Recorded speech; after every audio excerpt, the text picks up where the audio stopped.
The blood on her dress was not her own, but Flora Vaughn knew it would convince everyone in Knights Ferry, California, that she had buried a husband back east, and that was exactly what she needed them to believe. She stepped off the stagecoach in the scorching August heat of 1878, her black mourning dress clinging to her skin, her face hidden beneath a heavy veil that served a dual purpose. The fabric concealed not only her features, but also the fear that lived in her eyes, the constant vigilance of a woman running from something she could never speak aloud. The driver handed down her single carpet bag, and she clutched it against her chest like a shield, her knuckles white beneath her gloves. Knights Ferry sprawled before her, a sun-bleached collection of wooden buildings clinging to the banks of the Stanislaus River. The covered bridge spanning the water was the longest she had ever seen, a massive wooden structure that seemed to promise both connection and escape. Dust devils danced in the street, and the air smelled of pine, horses, and the peculiar metallic scent of the quartz mines that dotted the surrounding foothills. She had chosen this place carefully from a newspaper advertisement seeking a schoolteacher, a position respectable enough for a widow, remote enough to disappear into. The man watching her from the shadow of the general store's awning had noticed three things immediately. First, the way she held herself, rigid and alert like a deer that had caught the scent of a mountain lion. Second, the blood on her dress was in all the wrong places for someone who had nursed a dying husband. And third, she was not wearing a wedding ring, though the pale band of skin on her finger suggested one had been there recently. Yates Donovan had made it his business to notice things. At 28 years old, he had spent half his life working cattle drives from Texas to California, and the other half learning to read the stories people did not want to tell. He pushed his hat back with one finger, his weathered face shadowed by the brim, and watched as the woman in black looked around the town square with barely concealed desperation. She was searching for something, or perhaps for threats, her head turning in quick, bird-like movements that spoke of panic held barely in check. He should mind his own business. He had come to Knights Ferry to escape his own troubles, to work the Donovan ranch his uncle had left him, to find peace in the hard labor of tending cattle and mending fences. He had sworn off complications, especially the kind that came wrapped in black silk and secrets. But then she stumbled, her carpet bag falling to the dust, and he saw her wince as she caught herself on her left arm. The movement was instinctive, protective, and he recognized it. He had broken his own arm once, falling from a spooked horse, and he had moved exactly that way for weeks afterward. Whatever had happened to this woman, it was recent, and it had been violent. Yates found himself crossing the street before he had made a conscious decision to do so. His boots kicked up small clouds of dust with each step, and he was aware of Mrs.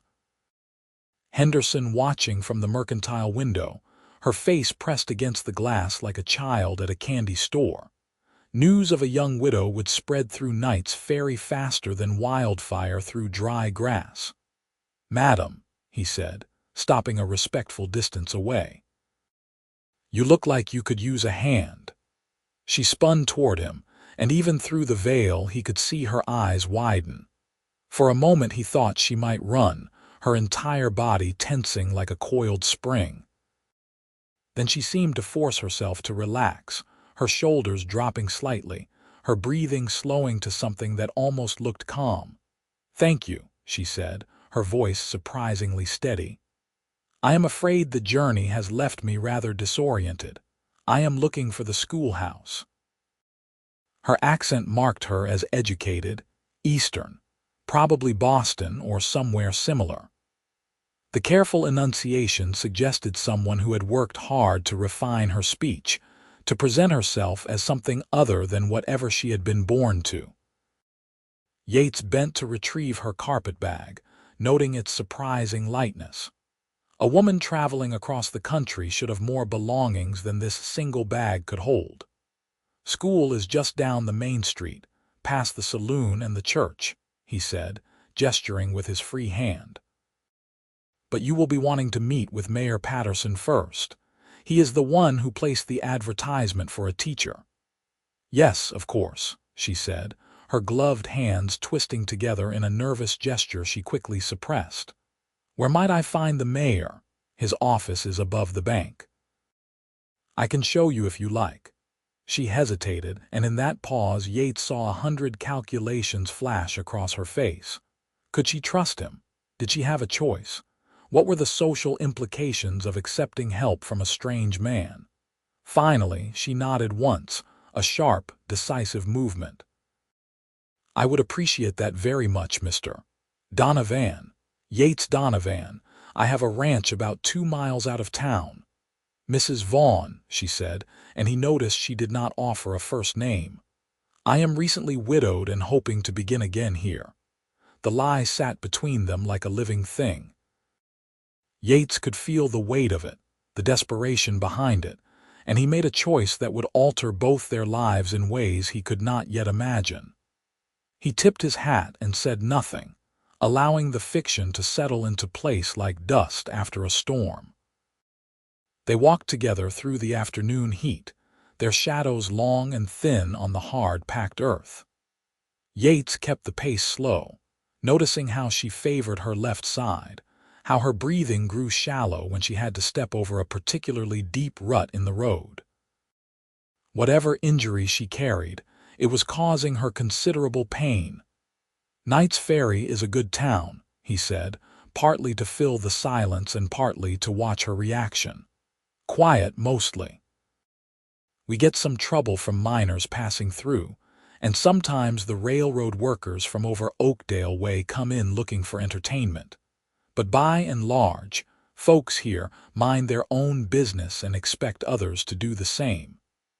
He saw her shoulders relax slightly at that. "That sounds ideal, Mr. Donovan. I've had quite enough excitement in my life recently." "I imagine you have, madam." They reached the bank, a 2-story structure that represented the prosperity of a town built on gold, timber, and determination. The stairs to the mayor's office climbed the outside of the building, and Yates saw Flora stare at them with something approaching dread. He understood. With broken or cracked ribs, every step would be agony. "Would you like me to fetch the mayor down to meet you?" he offered. Relief flooded her face. "Would you? I fear I am more fatigued than I realized." Yates set her carpetbag down in the shade and took the stairs 2 at a time, his long legs making quick work of the climb. He found Mayor Patterson exactly where he expected, sitting behind his desk with a ledger open before him, his spectacles perched on the end of his nose. "Yates," the mayor said, looking up with surprise. "Did not expect to see you in town today. Thought you would be working that north pasture fence." "Stage came in," Yates said. "Brought your new school teacher. She is waiting downstairs." Patterson stood immediately, smoothing his vest and reaching for his jacket. "Excellent, excellent. Mrs. Vaughn, is it, from Boston?" Her references were impeccable, absolutely impeccable. Yates wondered how one went about forging references, whether it was difficult, whether Flora had done it herself, or paid someone to help her disappear. He kept his face neutral and followed the mayor back down the stairs. Flora had removed her veil in the shade, and Yates got his first clear look at her face. She was younger than he had expected, perhaps 22 or 23, with delicate features that would have been beautiful if not for the shadows of exhaustion and pain that haunted them. Her hair was dark, pinned severely beneath her bonnet, and her eyes were the color of smoke before rain. There was a small healing cut at her temple, barely visible beneath carefully arranged curls, and Yates felt anger kindle in his chest at whatever had put it there. The mayor introduced himself with enthusiastic handshakes that made Flora wince, though she hid it quickly. Yates listened as they discussed her position, the salary of $35 a month plus room and board at the schoolhouse, her duties to teach children aged 6 through 14 in all subjects deemed appropriate for their station. "We are delighted to have you, Mrs. Vaughn," Patterson said, beaming. "Simply delighted. It has been 6 months since our last teacher left to marry, and the children are growing positively wild without proper instruction." "I look forward to beginning," Flora said, and Yates heard the truth in those words beneath the polite formality. She needed this position, needed the safety it represented, needed the identity of respectable widow and schoolteacher to hide behind. "The schoolhouse has living quarters attached," Patterson continued. "Nothing fancy, mind you, but clean and private. I will have my wife send over some provisions to get you started. You can begin classes on Monday, which gives you a few days to settle in and prepare." "You are very kind, Mayor Patterson." "Not at all, not at all. Now can you find your way, or shall I walk you over? I can show her," Yates heard himself say, and immediately wondered at his own foolishness. He should leave this woman to her secrets, should walk away before he became entangled in whatever trouble she was running from. But the memory of that protective gesture, the way she had cradled her injured arm, kept him rooted in place. Patterson nodded approvingly. "Excellent, excellent. Yates here is one of our most respected ranchers, Mrs. Vaughn. His family has been in these parts for 20 years. You are in good hands." They left the mayor to his ledgers and walked toward the edge of town where the schoolhouse stood. A neat white building with a bell tower and a small house attached to one side. The property had a well, a vegetable garden gone to weeds, and a view of the river that glittered in the late afternoon sun. "It is perfect," Flora said softly, and Yates heard the tremor in her voice that suggested she might cry. "I never imagined anything so perfect." "The last teacher kept chickens," Yates said, pointing to the empty coop behind the house. "I could bring you some hens if you like. Fresh eggs would do you good." She turned to look at him, really look at him, and he saw the moment she decided to trust him at least partially. "Mr. Donovan, why are you helping me?" "Because you need help," he said simply. "And because whatever you are running from must be pretty bad for you to come all the way out here and pretend to be something you are not." Her face went white, and she swayed on her feet. Yates caught her elbow gently, steadying her. "I do not know what you mean," she whispered. "Yes, you do, and it is all right, Mrs. Vaughn.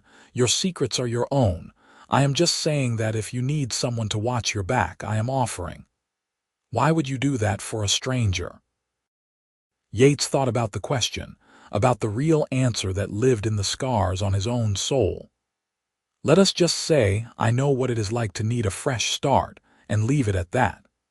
They stood in the shadow of the schoolhouse, two damaged people finding unexpected shelter in each other's silence. Finally, Flora nodded, a small, grateful gesture that acknowledged the unspoken agreement forming between them. "Thank you, Mr. Donovan.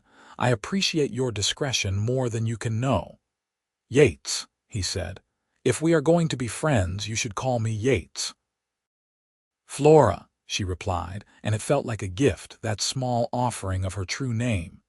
He helped her carry her meager belongings into the schoolhouse living quarters, a simple space with a bed, a table, 2 chairs, a stove, and a wardrobe. The previous teacher had left behind some dishes, a few books and curtains at the windows. Flora stood in the center of the room, turning slowly, her eyes bright with something that might have been hope. "I will let you rest," Yates said from the doorway. "But I will be back tomorrow with those chickens and maybe some firewood. It gets cold here at night, even in summer." "You do not have to do that, I know," he said, "but I am going to anyway." He left her there and rode back to his ranch as the sun sank toward the coastal mountains, painting the sky in shades of orange and gold. His horse, a sturdy paint named Ranger, knew the way by heart, and Yates let his mind wander as they traveled the familiar road. He thought about Flora Vaughn with her careful lies and her frightened eyes, about the protective instinct she had awakened in him, about the danger inherent in caring about someone else's troubles. His ranch house was dark when he arrived, a bachelor's dwelling with none of the comforts a woman might provide. He had been content with that solitude for years, preferring the company of cattle and horses to the complications of human relationships. But now the emptiness felt different, highlighted by the memory of Flora's isolation, by the knowledge that she was alone in that schoolhouse with nothing but lies to protect her. Yates fed his horses, checked on the cattle in the near pasture, and made himself a simple dinner of beans and cornbread. He ate mechanically, his thoughts far away, and when he finally lay down in his bed he found sleep elusive.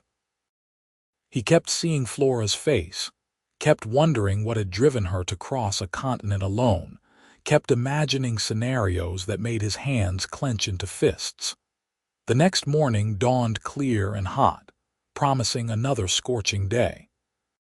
Yates rose before sunrise, completed his chores with unusual efficiency, and loaded a crate of chickens into his wagon along with firewood, a sack of cornmeal, some bacon, and a basket of vegetables from his own garden.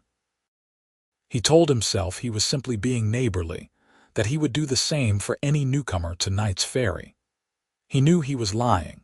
Flora answered his knock with her hair down, a long, dark curtain that fell past her shoulders and made her look impossibly young. She had changed out of the morning dress into a simple gray frock that was only slightly less severe, and he could see the careful way she moved, still protecting her injured ribs. "I brought some things," he said, suddenly awkward. "Thought you might need them." "Yates, this is too much," she protested, but her eyes lingered on the basket of vegetables, and he could see hunger there, real physical hunger that suggested she had not been eating properly for quite some time. "It is just what I had extra," he said, lying smoothly. "No sense letting it go to waste. Now, where do you want these chickens?" They spent the morning setting up the coop, repairing the fence that kept the hens contained, filling the water trough from the well. Flora insisted on helping despite her injury, and Yates found himself admiring her determination, even as he worried about her pushing herself too hard. She worked with the focused intensity of someone who needed to stay busy, to keep her mind occupied with practical tasks rather than whatever memories haunted her. "You have done this before," he observed, watching her scatter feed with practiced efficiency. "My grandmother kept chickens," Flora said, and he heard the first hint of her real history. "I spent my summers with her when I was young. She taught me to be useful, to not waste anything, to take care of myself." Sounds like a wise woman. She was. "She died 3 years ago, and I have missed her wisdom every day since." They finished with the chickens and moved on to stacking firewood against the side of the house. Yates did most of the heavy lifting, but Flora organized the pieces with meticulous care, building a structure that would shed water and allow air circulation. Her competence surprised him, and he found himself revising his assumptions about her background. This was not some pampered Eastern lady playing at frontier life. This was a woman who knew how to survive. "Flora," he said carefully, setting down an armload of wood, "I am going to ask you something, and you do not have to answer. But I need to know if whoever you are running from is likely to come looking for you." Her hands stilled on the wood she was stacking. For a long moment she did not speak, and Yates could see her weighing what to tell him, how much truth she could afford to share. "Yes," she said finally, her voice barely above a whisper. He might look for me. I tried to be careful to cover my tracks, but he is persistent and he has resources. He, Yates repeated, feeling that earlier anger kindle again. Someone you were married to? No. Someone who wanted me to be married to him. Someone who would not accept my refusal. The picture was becoming clearer, and Yates did not like what he was seeing. Did he hurt you? Flora's hand moved instinctively to her ribs, then dropped quickly as she realized what she had revealed. It does not matter now. I got away and I have no intention of being found. It matters, Yates said, his voice rough. Flora, it matters. If this man hurt you, if he is dangerous, then we need to be prepared. She looked at him with something between hope and fear. Yates, this is not your problem. I cannot ask you to get involved in my troubles. You are not asking, I am offering. He moved closer, not touching her but near enough that she could feel his presence, solid and reassuring. Listen to me. I meant what I said yesterday. I am going to watch your back. If this man comes looking for you, he is going to have to go through me first. Why? The word broke on a sob she tried to suppress. Why would you do that for me? Yates could have given her 100 reasons, but he settled on the simplest truth. Because it is the right thing to do. Because you are alone and scared and trying so damn hard to be brave. And because I think you deserve someone on your side for once. Flora turned away, but not before he saw tears spill down her cheeks. Her shoulders shook with silent crying, all the fear and exhaustion and pain she had been holding inside finally breaking through her careful control. Yates stood there, awkward and uncertain, wanting to comfort her but not knowing if his touch would be welcome. I am sorry, she gasped. I should not be falling apart like this. I am supposed to be stronger than this. You are plenty strong, Yates said, but even strong people need help sometimes. There is no shame in that. She turned back to him, her face blotchy and tear-stained, and he thought she had never looked more real, more human. His name is Marcus Sterling. He is a businessman in Boston, wealthy and well-connected. When I refused his proposal, he became obsessed. He began following me, sending me gifts I did not want, showing up at my school where I taught.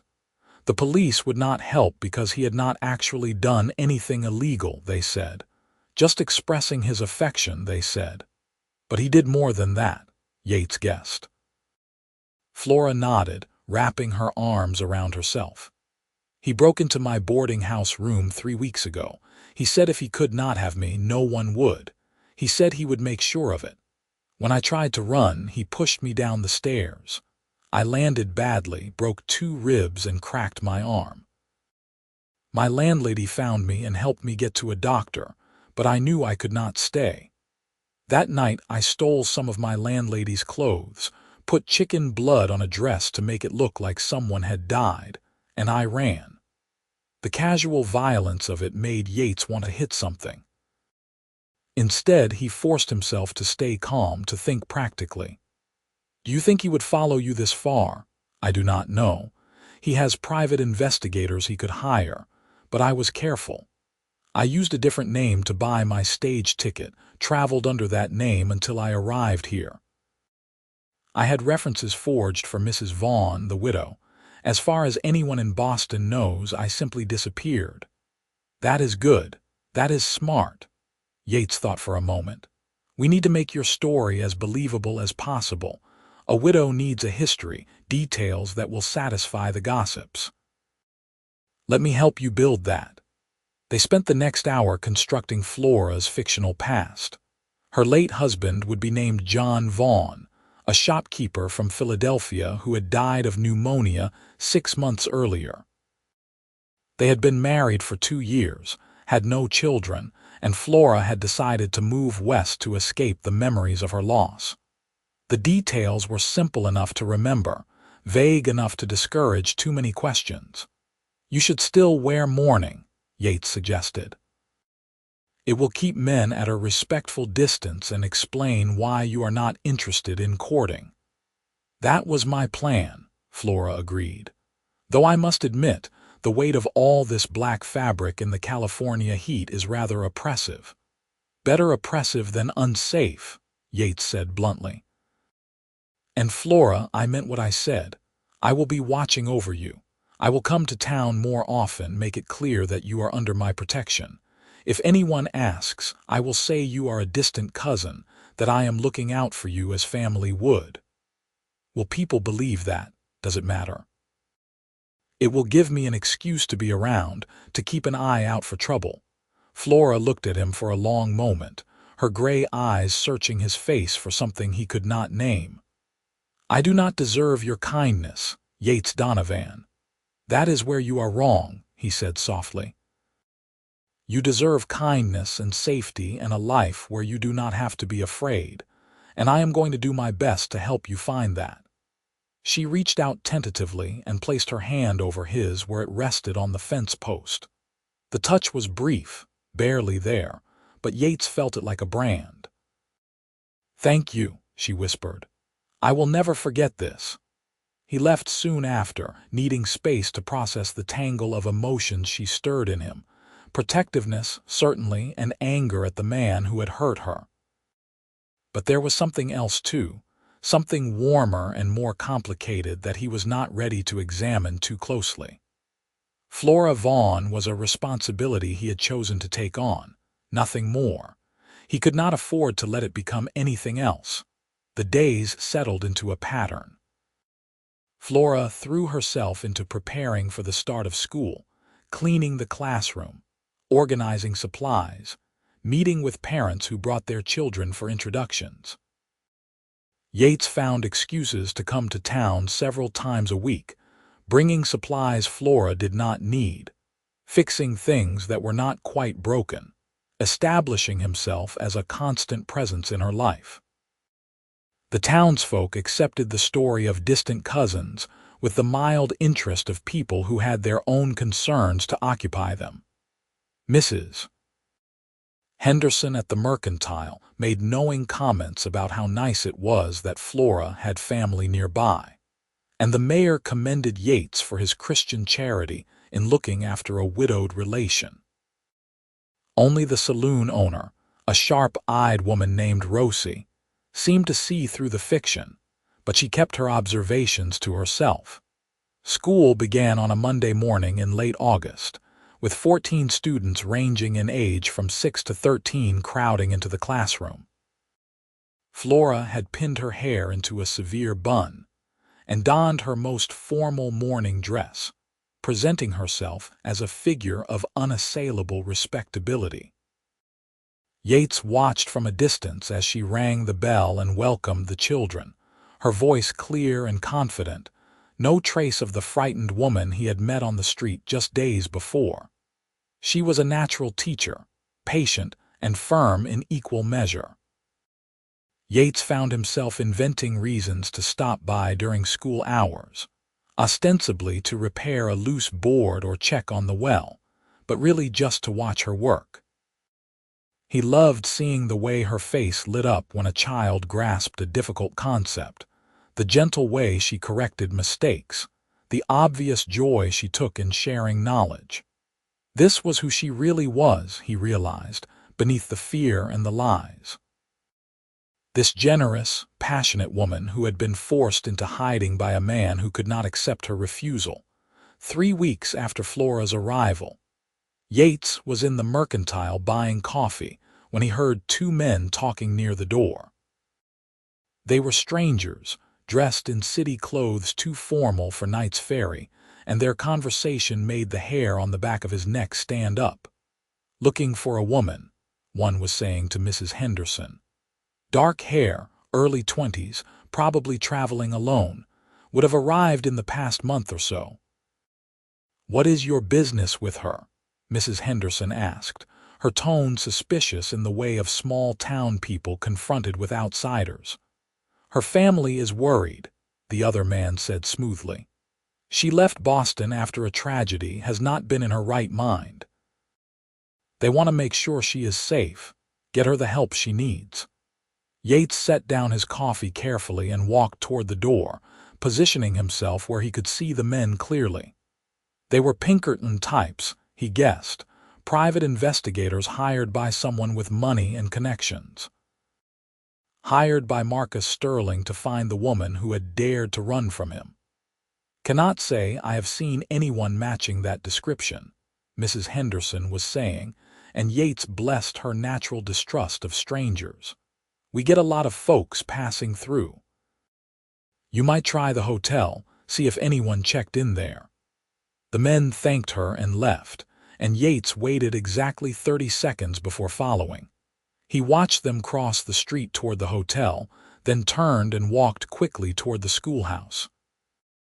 School was still in session, and he could hear Flora's voice through the open windows, reading aloud from a history text.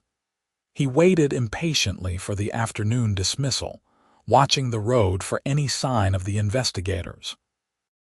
The children finally poured out into the afternoon sunshine, and Yates caught Flora's eye through the window. She must have seen something in his expression because she came outside immediately, wiping chalk dust from her hands. "What is wrong?" "Two men just arrived in town. Pinkertons, I think, or something similar. They are looking for a young woman who traveled alone from Boston. They said her family sent them." The color drained from Flora's face. "He found me. Oh God, Marcus found me." "No," Yates said firmly, taking her shoulders gently. "He has not found you yet. These men are asking questions, but they do not know where you are, and we are going to keep it that way." "How?" "If they search the town, if they see me. They are looking for a woman traveling alone, probably going by her real name. They are not looking for Mrs. Vaughn, the respectable widow schoolteacher who has been here for weeks, who has family in the area." He squeezed her shoulders gently. "We just need to be smart about this. What do you suggest? You stay close to the schoolhouse for the next few days. If you need anything from town, I will get it for you. Let me spread word that you are feeling unwell, need to rest. That will explain why you are staying out of sight. But the children can have a few days off. Their parents will not complain. Half of them need the extra hands for harvest work anyway." Flora nodded slowly, her quick mind already adapting to the new threat. "All right. Yes, that makes sense. But Yates, what if they question you, if they find out about our connection?" "Then I will tell them you are my late wife's cousin, that you came here to recover from your husband's death, that you have been grieving and keeping to yourself. There is nothing suspicious about that. You would lie for me." "I would do a lot more than lie to keep you safe," Yates said, and meant it with an intensity that surprised him. She looked up at him, and something shifted between them, some acknowledgement of feelings neither was quite ready to name. "I do not know what I did to deserve you, Yates Donovan, but I am grateful every day that you were the one standing in that street when I arrived." He wanted to kiss her. The realization hit him like a physical blow, and he stepped back quickly, releasing her shoulders. This was not the time, and she was not ready, and he had no business thinking about her that way when she was vulnerable and afraid. But God help him, he wanted to. "I should go," he said roughly. "I will spread word that you are unwell, then I will come back tonight to check on you. Keep your doors locked and your curtains drawn." Flora nodded, already retreating toward the schoolhouse. Yates watched until she was safely inside, then forced himself to walk away. He spent the rest of the afternoon making strategic visits around town, mentioning casually that his cousin was feeling poorly, probably overdid it with the excitement of starting school, needed rest and privacy to recover. By evening, the story had taken on a life of its own, with Mrs. Henderson offering to send over chicken soup, and the mayor's wife suggesting various tonics and remedies. The investigators stayed at the hotel, and Yates made sure to position himself in the saloon that night where he could overhear their conversations. They were systematic, he had to give them that, questioning everyone who had arrived in Knights Ferry in the past 2 months. But they were looking for a woman alone, frightened, probably using a false name on hotel registers. They were not looking for an established schoolteacher with local connections and a plausible history. By the third day, the investigators seemed frustrated. Yates overheard one tell the other that they should move on to the next town, that their quarry was probably not here. Relief flooded through him, but he knew better than to let his guard down. Marcus Sterling had resources and determination. This would not be his only attempt to find Flora. He waited until the investigators left on the morning stage before going to the schoolhouse. Flora answered his knock immediately, her face drawn with tension. "They are gone," Yates said without preamble. "Left town this morning, heading south. I do not think they will be back, at least not any time soon." Flora sagged against the doorframe, all the fear she had been holding at bay finally showing itself. "I cannot keep living like this, Yates. Always looking over my shoulder, always waiting for him to find me. It is no life at all." "I know," he said, and on impulse reached out to pull her into his arms.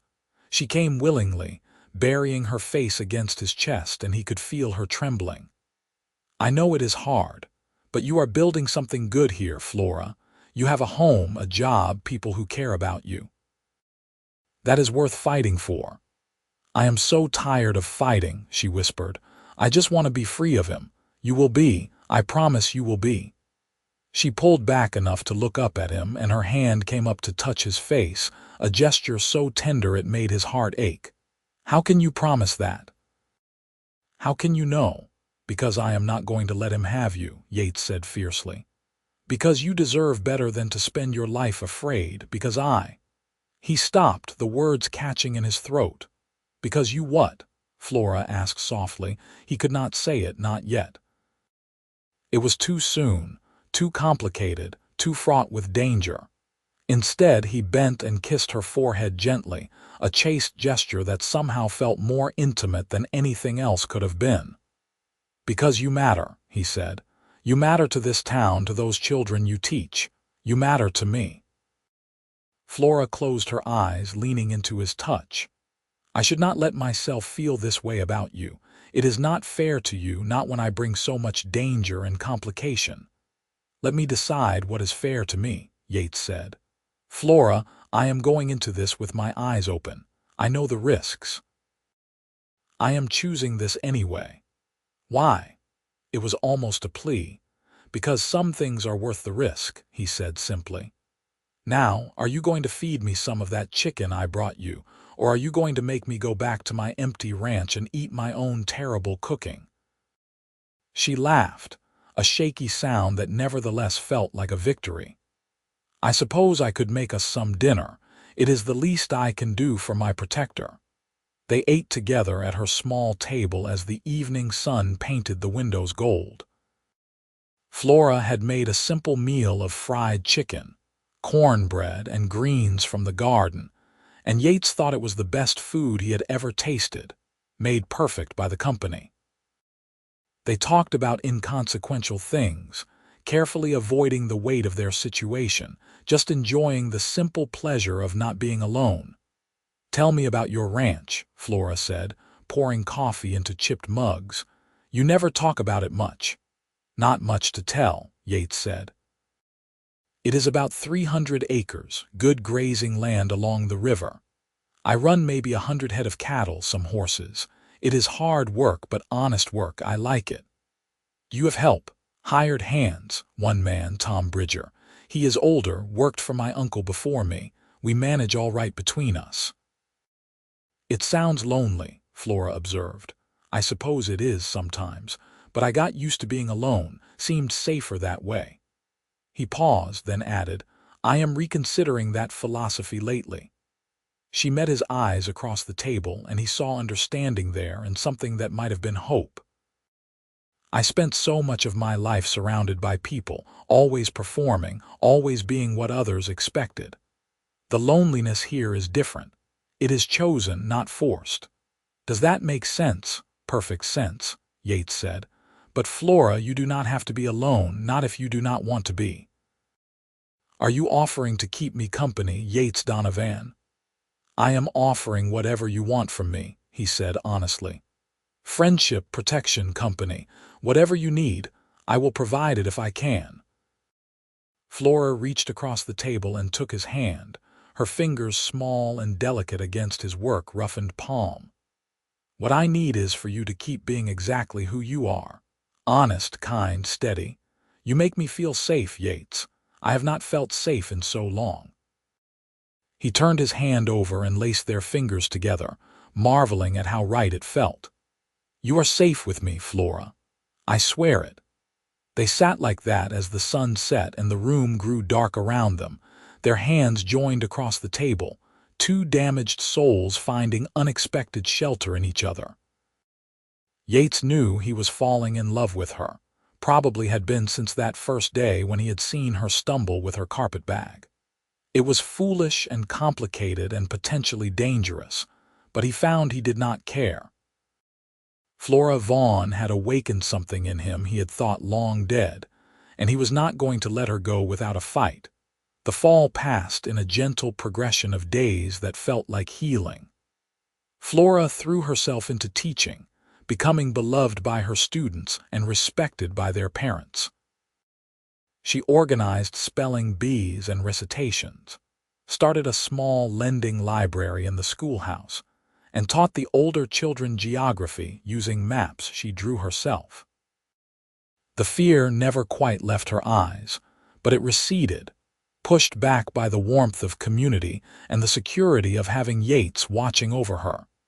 Yates made good on his promise to be a constant presence in her life. He came to town at least twice a week, always with some excuse, repairs that needed doing, supplies to deliver, news to share. The townsfolk grew accustomed to seeing them together, and the fiction of distant cousins settled into accepted fact. Only Rosie from the saloon ever gave Yates a knowing look and said, "You are sweet on her, Cowboy. May as well admit it." "Do not know what you are talking about," Yates had replied, but his ears burned red and Rosie just laughed. The truth was, he was far more than sweet on Flora. He was head over heels in love with her, though he had not found the courage to say so. He loved the way she bit her lip when concentrating, the sound of her laughter when one of her students said something funny, the fierce intelligence in her eyes when they debated politics or literature.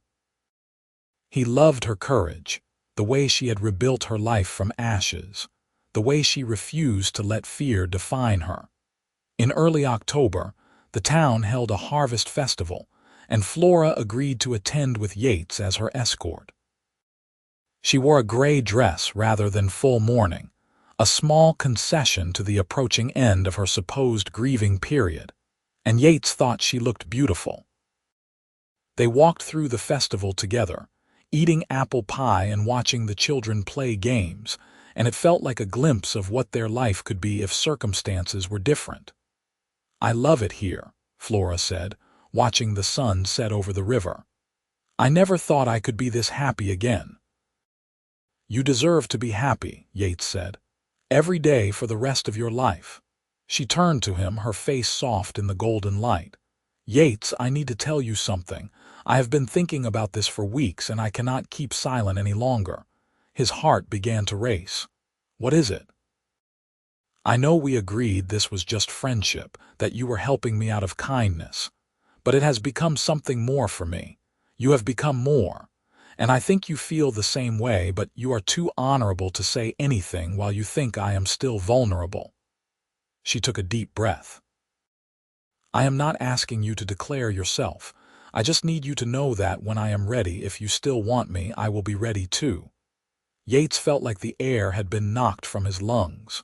"Flora, you do not have to say anything now," she continued quickly. "I just needed you to know. I am falling in love with you, Yates Donovan, and I think it is only fair that you know what you are getting into." He laughed, a sound of pure relief and joy. "Sweetheart, I have been in love with you since the day I picked up your carpet bag and saw how hard you were trying not to fall apart. I was just waiting for you to be ready. "I am ready now," Flora said, her eyes bright with tears. "I am so ready." Yates pulled her close and kissed her properly for the first time, there in the fading light of the harvest festival with half of Knights Ferry potentially watching. He did not care. Let them see. Let them know that Flora Vaughn was his and he was hers, and anyone who wanted to hurt her would have to go through him first. The kiss was everything he had imagined and more, soft and sweet and full of promise. Flora melted against him, her hands fisting in his shirt, and he could feel her smiling against his mouth. When they finally broke apart, both breathless, he rested his forehead against hers and just breathed her in. "I love you," he said, the words feeling both momentous and simple. "I love you, and I am going to marry you if you will have me." Flora laughed, bright and clear. "We have known each other for 2 months, Yates. That is hardly a proper courtship." "I do not care about proper, I care about you. Flora, I want you in my life permanently. I want to wake up next to you every morning and fall asleep beside you every night. I want to build a future with you, a real life where you do not have to be afraid anymore." "What about Marcus? What if he finds me?" "Then we will deal with it together," Yates said firmly. "As husband and wife with all the legal protections that provides, as partners in every way that matters." Flora was quiet for a long moment, and Yates could see her thinking, weighing her options, considering the implications. Finally, she nodded. "Yes," she said simply. "Yes, I will marry you, Yates Donovan." They were married 3 weeks later in a simple ceremony at the church, with half the town in attendance. Flora wore a pale blue dress, her first break from mourning, and carried wildflowers that Yates had picked himself from the hills around his ranch. Mayor Patterson stood up as witness, and Mrs. Henderson cried through the entire ceremony. When the minister pronounced them husband and wife, Yates kissed Flora in front of God and everyone, claiming her publicly and permanently as his own. The schoolhouse was too small for a married couple, so Flora moved to the ranch, making the long commute to town for school each day. Yates worried about her traveling alone, but Flora insisted she needed the independence, and they compromised on him riding escort when his schedule allowed. She transformed his bachelor dwelling into a real home, adding curtains and rugs and the scent of fresh bread baking. Tom Bridger, his hired hand, approved wholeheartedly and started calling Flora the Missus with obvious affection. Their wedding night was tender and careful, with Yates taking his time to show Flora that intimacy could be gentle, that she was cherished and safe. She came to him with some nervousness, but also with trust, and that trust meant more to him than anything else could have. Afterward, they lay tangled together in his bed, now their bed, and talked until dawn about their dreams and fears and hopes for the future. "I want children," Flora said, her head on his chest. "Is that wrong, to want to bring children into this uncertainty?" "It is not wrong," Yates assured her. "It is hopeful. It is building a life instead of just surviving. I want children too, as many as you are willing to give me." "We should wait," Flora said practically. "Until we know for certain that Marcus has given up looking for me, it would not be fair to a child otherwise." Yates agreed, though it pained him. They were careful in their intimacy, and the months passed without Flora conceiving.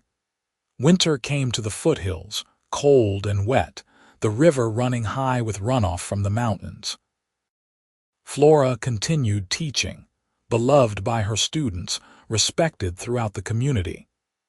Yates worked his ranch and watched over his wife, ever vigilant for threats that never materialized.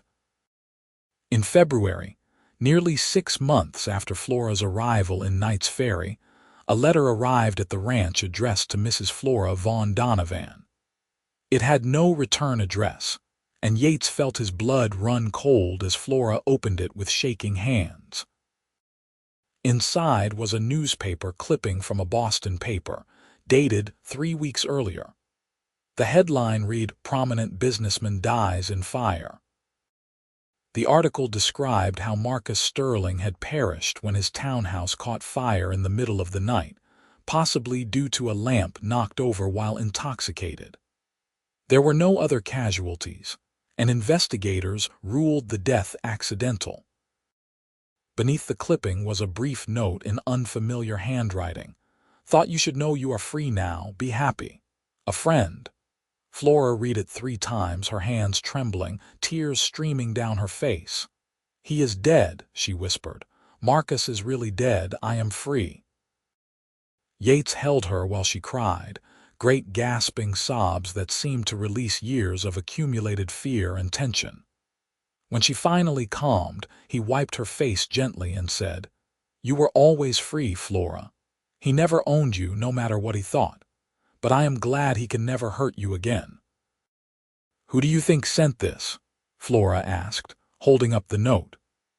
"I have my suspicions," Yates said, thinking of the landlady in Boston who had helped Flora escape, or perhaps someone else who had witnessed Marcus Sterling's obsession and been powerless to stop it until now.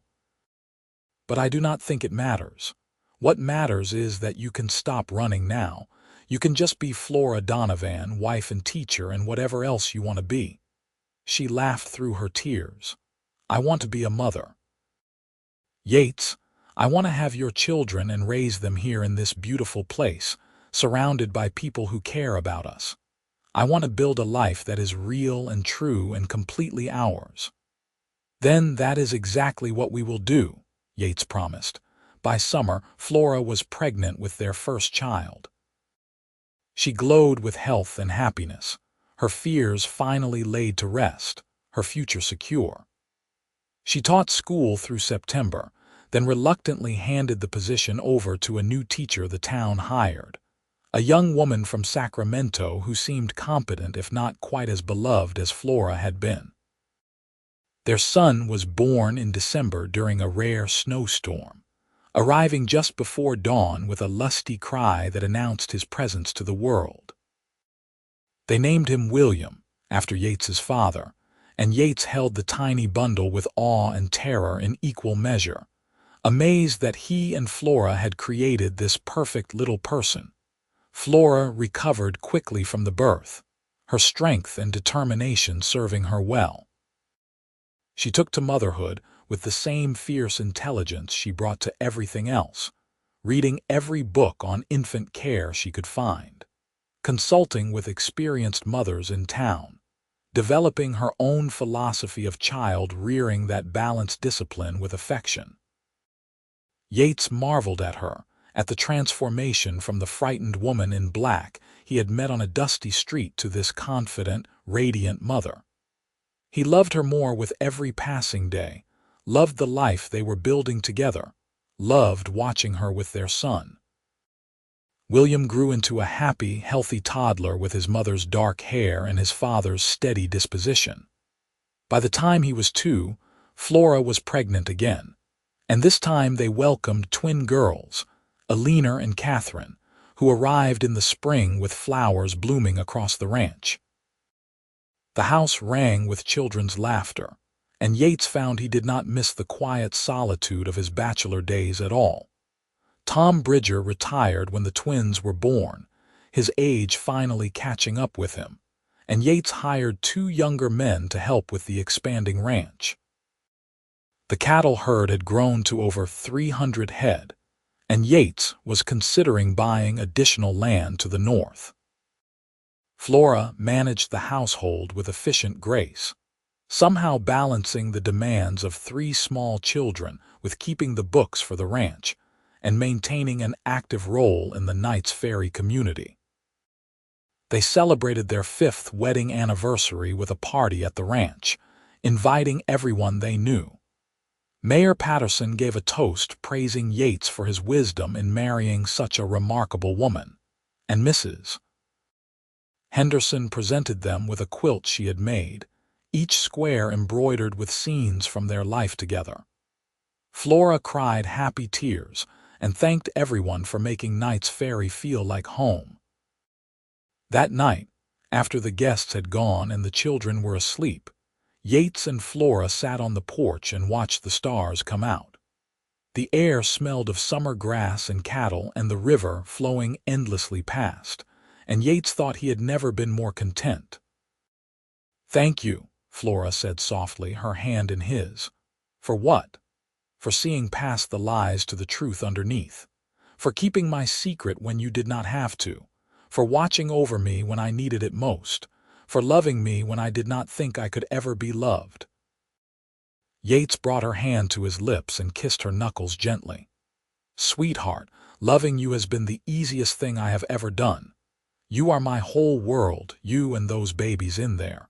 Everything I have, everything I am, it is all yours."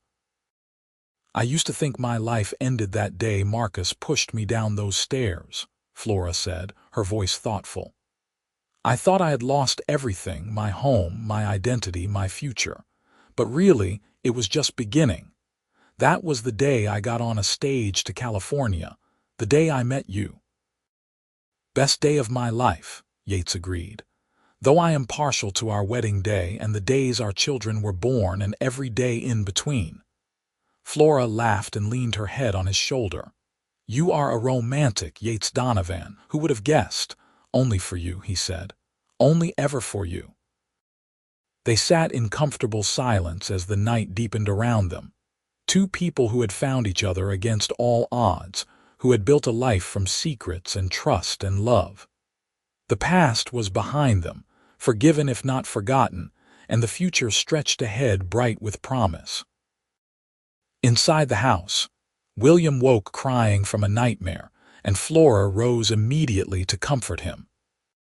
Yates followed, standing in the doorway of their son's room as Flora gathered the boy into her arms and sang softly, a lullaby in a language Yates did not recognize, something from her childhood perhaps, a link to the life she had left behind. "Mama," William mumbled, already half asleep again. "Love you." "I love you too, my darling boy," Flora whispered. "You are safe now. Mama and Papa are here." Yates thought about that word, safe, about how hard Flora had fought to find safety, how far she had traveled, how much she had risked. He thought about the trust she had placed in him, a stranger who had offered help without asking for anything in return. He thought about how easily it could have gone wrong, how much courage it had taken for her to accept his protection, to let herself believe in the possibility of something better. He crossed the room and wrapped his arms around both of them, his wife and his son, his family. "We are all safe," he said quietly, "and we always will be as long as I have breath in my body." Flora looked up at him with eyes full of love and trust and gratitude, and Yates knew that he would spend the rest of his life earning that look, deserving it, protecting the precious family they had created together. The years continued to pass in the gentle rhythm of ranch life. William grew tall and strong, taking after his father in build and temperament. He loved the ranch, loved working with the cattle and horses, loved the wide, open spaces of California. The twins were more like their mother, quick-witted and bookish, with Flora's gift for language and learning. Alina wanted to be a teacher like her mother had been, while Catherine dreamed of becoming a doctor, an ambition that seemed outlandish to many, but which Yates and Flora encouraged wholeheartedly. In their 10th year of marriage, Flora gave birth to their 4th child, another son they named James. He arrived during a spring rainstorm, his cries mixing with the thunder, and he proved to be the wildest of their children, always climbing, always exploring, always getting into mischief. Yates loved him fiercely and prayed daily that the boy would survive to adulthood without breaking every bone in his body. The ranch prospered under Yates's management, becoming one of the most successful in Stanislaus County. They added a second barn, expanded the house to accommodate their growing family, and hired more help to manage the work. Flora became known throughout the region for her charitable works, organizing fundraisers for the school, helping new settlers get established, and serving as an unofficial counselor to women in difficult situations. She never spoke publicly about her own past, but Yates suspected that those women sensed a kindred spirit in Flora, someone who understood what it meant to need help and to find it in unexpected places.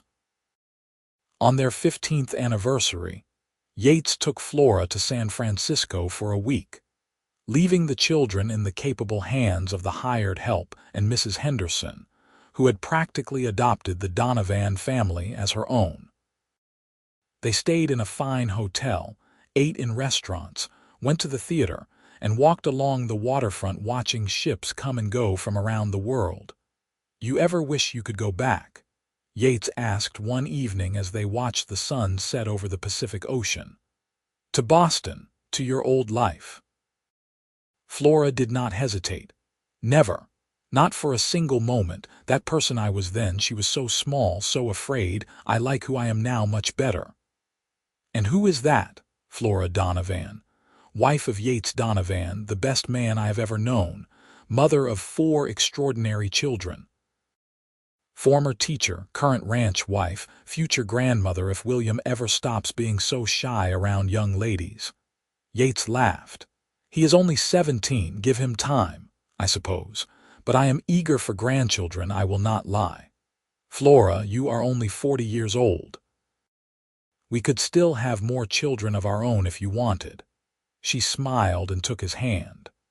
"I think 4 is plenty, do not you? Besides, I am looking forward to the next chapter of our life. When the children are grown and it is just us again, we will have so much time for adventures." "Sounds perfect to me," Yates agreed, "as long as those adventures include you." They returned to Knights Ferry refreshed and renewed, ready to face whatever came next.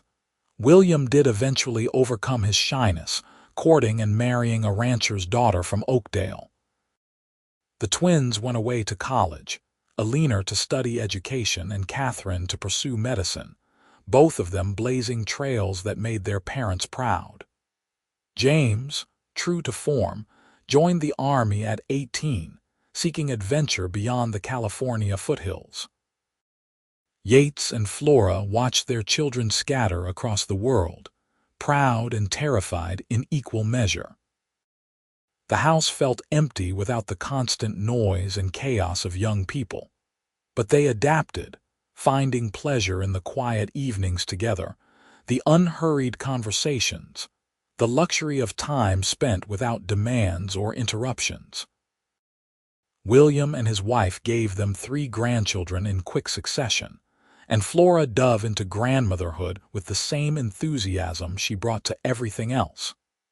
Yates built a swing set near the house and kept a jar of peppermints for when the grandchildren visited, which was often. He loved watching Flora with the little ones, loved seeing the joy in her face as she read them stories and taught them songs, and filled their heads with dreams of what they could become. One spring day, when they had been married for 23 years, Yates found Flora standing on the hill behind the house, looking out over the land they had built their life on. She was wearing a simple dress, her hair now streaked with silver, her face lined with years of laughter and worry and love. To Yates, she had never been more beautiful. "What are you thinking about?" he asked, coming to stand beside her. "I was remembering the day I arrived here," Flora said. "How terrified I was, how certain I was that Marcus would find me, that I would never be free. And then you stepped out of the shadows and offered to help, and everything changed." "I remember thinking you were going to run," Yates said. "You looked ready to bolt like a spooked horse." "I almost did, but there was something in your eyes, something kind and steady that made me trust you." She turned to face him fully. "Yates Donovan, you saved my life, not just from Marcus but from fear itself. You taught me what it means to be safe, to be loved, to be free. I can never repay that debt." "There is no debt," Yates said firmly, pulling her close. "Flora, you saved me too. I was so alone before you came, so closed off from the world. You brought light and love and laughter into my life. You gave me a family, a purpose, a reason to wake up grateful every morning. If anything, I am the one in debt." Flora laughed and wiped away tears. "Then let us call it even and agree that we saved each other." "Deal," Yates said, and kissed her there on the hill with the spring wind blowing around them and the whole wide world spread out at their feet. They lived many more years together, growing old with grace and dignity, surrounded by children and grandchildren and eventually great-grandchildren. Flora never stopped being curious, always reading, always learning, always pushing herself and others to be better. Yates never stopped watching over her, protecting her, loving her with a devotion that became legendary in Knights Ferry. When Yates was 72 years old, he fell ill with pneumonia. Flora nursed him through it with determined care, refusing to let him give up, sitting by his bedside day and night until the fever broke and he began to recover. As he convalesced, Yates held her hand and said, "I am not ready to leave you yet. We have too much life left to live." "Then you had better get well," Flora said firmly, "because I am not ready to lose you either." He did get well, though the illness left him weaker than before. They adjusted their lives accordingly, hiring more help for the ranch, letting William take over most of the management, focusing on the pleasures of their remaining time together. They spent their days reading, talking, watching the seasons change, and loving each other with the depth and intensity of people who knew how precious every moment was. Flora died first, at the age of 79, peacefully in her sleep with Yates holding her hand. He woke to find her gone, her face peaceful, a slight smile on her lips as though she had died dreaming of something beautiful. The grief nearly broke him, but he survived because their children needed him, because their grandchildren needed him, because Flora would have wanted him to keep living, to keep finding joy in the world she had loved so much. Yates lived another 5 years without her, surrounded by family, telling stories about the remarkable woman who had arrived in Knights Ferry pretending to be a widow and ended up becoming the heart of a dynasty. He told them about her courage, her intelligence, her fierce determination to build a good life from the ashes of tragedy. He told them about their love story, about how he had kept her secret and watched over her, about how she had trusted him with her truth and her heart. On his deathbed, surrounded by children and grandchildren, Yates's last words were, "Tell Flora I am coming. Tell her to wait for me." They buried him next to Flora on the hill overlooking the ranch, with a simple stone that read, "Yates Donovan, beloved husband and father." Flora's stone stood beside it, reading Flora Vaughn Donovan, beloved wife and mother. Between them was carved a single line, "Together always." The ranch stayed in the family for generations. Each new Donovan taught the story of Yates and Flora, of how love can bloom in the most unexpected places, how courage can be found in the darkest moments, how trust and devotion can build a legacy that lasts forever. The house Yates built and Flora made a home still stood 100 years later, sheltering new generations, its walls holding the echoes of laughter and love, and a story that began with a woman in a blood-stained dress and a cowboy who chose to keep her secret. In Knights Ferry, where the covered bridge still spans the Stanislaus River, and the hills still roll green in spring and gold in summer, people still tell the story of Flora Vaughn, who came west running from danger and found instead safety, love, and a life beyond her wildest dreams. They tell it as a love story, which it was, but also as a testament to the power of kindness, the importance of protecting those who need protection, and the truth that sometimes the greatest courage is found in trusting someone else with your most vulnerable self.